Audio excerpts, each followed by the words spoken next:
Hello guys, welcome back to my channel. তোমরা কেমন আছো? আশা করি সবাই ভালোই আছো। তো আজকে একটা নতুন ব্লগ নিয়ে এসেছি। অনেকদিন ব্লগ দেওয়া হয় না, তার কারণ এডিট করার সময় হয় না, একটু বিজি আছি। তো আজকে রেসিপিটা পালং শাক দিয়ে। দেখো এখানে আমি আদাটা বেটে নিচ্ছি, মানে মিশমিশে করে নাই। তো আজকের রেসিপিটা হলো স্পাইসি। যারা স্পাইসি খেতে ভালোবাসে এই রেসিপিটা তাদের জন্য। তো স্পাইসি চিকেন দিয়ে পালং শাক। তো দেখো এখানে পেঁয়াজ, লঙ্কা, আদা কেটে নিয়েছি। তো এখানে 2 রকমের চিকেন আছে, একটা দিয়ে নর্মাল করবে আর ছোট ছোট পিস দিয়ে করব। আমার স্পেশাল রেসিপির নাম হলো খার। তো দেখো এখানে পালং শাকগুলো ভালো করে ধুয়ে নিয়েছি। গাইস, তোমরা এখানে অনেক রকমের শাক দিয়ে খেতে পারো, যেরকম মূলো শাক, কাঁকরোল পাতা, তাহলে একটু গ্রিন কালার আসবে আর কি। আজকের রেসিপিটা যেহেতু ইউনিক, তার জন্য আমি রান্না করবো চুলোয়। তো চলো আগুনটা জ্বালিয়ে নেওয়া যাক। তো দেখো আমি এখানে আগুনটা জ্বালিয়ে নিচ্ছি। আর তোমরা কে কে চুলোয় রাখতে ভালোবাসো প্লিজ কমেন্টে জানিও। তো দেখো প্রায় আমার আগুনটা জ্বালানো হয়ে গেছে। এখন আমি কড়াইটা বসিয়ে দেবো।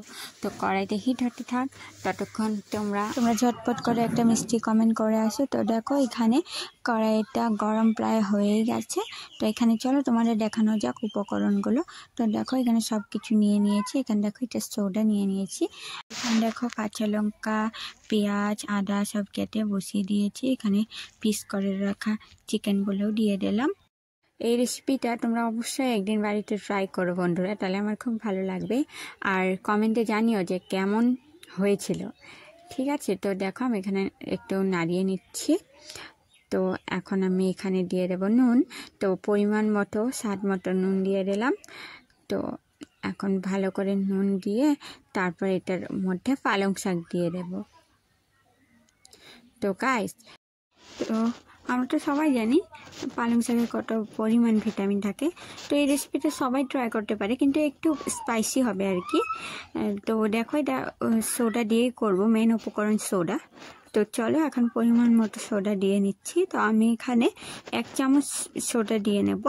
তো সোডা দিয়ে নিয়ে এটাকে আমরা এখন ভালো করে মিক্স করে নেব। তো মিক্স করে নেওয়ার পর যখন ফেনা ফেনা বেরোবে, তারপর আমরা ওখানে পরিমাণ মতো জল অ্যাড করে দেবো। যে যেমন পরিমাণ মতো মানে জল অ্যাড করতে চাও, যেমন কেউ কেউ ঝোল ঝোল খেতে ভালোবাসো, কেউ কেউ কষা কষা খেতে ভালোবাসো, কিন্তু এটা ঝোল ঝোল খেতে ভালো লাগে। তো আমি এখানে পরিমাণ মতো জল অ্যাড করে দিলাম। তো এখন দেখো মাখা মাখা হয়ে গেছে, এখন আমি নামিয়ে নেব। Bye bye guys.